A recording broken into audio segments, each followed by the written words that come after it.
নির্ধারিত ভাড়ার চেয়ে কোনো কোনো জায়গায় কম ভাড়াও তারা যাত্রী বহন করছে। কমটা খুব বেশি না, 20-30-50 টাকার মতো কম তারা নিচ্ছে, তবে নির্ধারিত ভাড়ার চেয়ে একটা জায়গাও বেশি ভাড়া তারা নিচ্ছে না। যাত্রী চাপ আছে এবং যাত্রীরা নিরাপদে বাস স্টপেজ থেকে তাদের গন্তব্য দিকে যাত্রা করতে পারছে।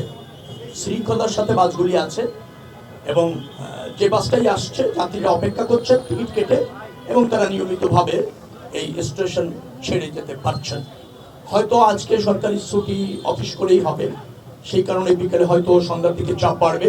সেই বাড়তি চাপ কিভাবে মোকাবেলা করা যায়, যাত্রীদের ওই বাড়তি যখন চাহিদা থাকবে টিকিটের এবং বাসের, সেটাও কিভাবে তারা ফুলফিল করবে সেই ধরনের প্রস্তুতি আমরা দেখলাম যে তারা নিয়েছে। যথেষ্ট সংখ্যক বাস এখানে স্টপেজে রাখা গিয়েছে, যত্রতত্র পার্কিং নাই, শৃঙ্খলাও আছে। আমি মনে করছি যে একটা স্বস্তির নিরাপদ ঈদ যাত্রা এবার আমাদের জনগণ আমাদের বাস স্টপেজ অথবা ধরেন ট্রেন স্টেশন অথবা লঞ্চ স্টেশন থেকে নিশ্চিতভাবে পেতে চলেছে বলব। জি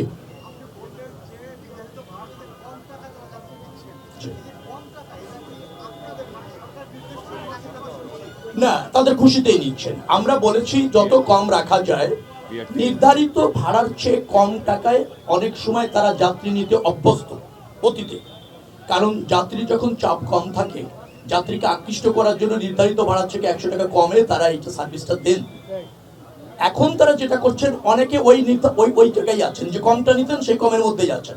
ধরেন নির্ধারিত ভাড়া 700 টাকা, তারা 600 টাকায় প্যাসেঞ্জার নিতেন, এখন 600 টাকায় নিচ্ছেন। অনেকে 700 টাকা নির্ধারণ ভাড়া হয়তো 700 নিচ্ছেন, কেউ আবার 20 টাকা কম নিয়ে 680 দিচ্ছেন।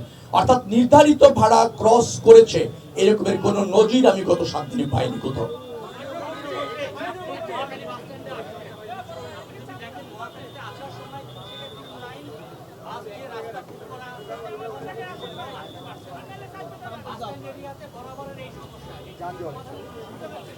সুযোগটা থাকা উচিত, কিন্তু আমাদের কিছু লিমিটেশন, মানে যে হারে যাত্রী এখান থেকে যাবে, বাসের যে সংখ্যা, সবকিছু এই স্টেশনের মধ্যে সব বাসকে পার্কিং করার সুযোগ দেওয়া যাচ্ছে না। পর্যায়ক্রমে ঢুকছে, একটা বাস ছেড়ে যাচ্ছে আরেকটা বাস ঢুকছে, 10টা বাস ছেড়ে যাচ্ছে 10টা বাস ঢুকছে, এখানে কিছুটা বিড়ম্বনা আছে।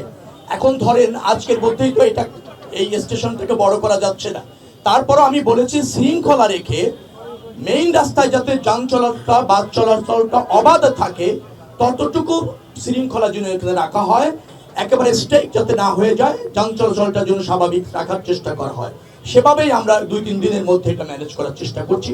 আশা করি আমরা সফল হব। আইন শৃঙ্খলা রক্ষাকারী বাহিনী তৎপর আছে, ভলেন্টিয়ার আছে, বিআরটি এর এবং মালিক সমিতিরও আছে, পরিবহন শ্রমিক সমিতিরও অনেক ভলেন্টিয়ার আছে, তারা সবাই সমন্বিতভাবে কাজ করছে। কোনো ব্যত্যয়, কোনো ধরেন অসন্তোষ বা সমন্বয়হীনতা এটা আমি দেখি।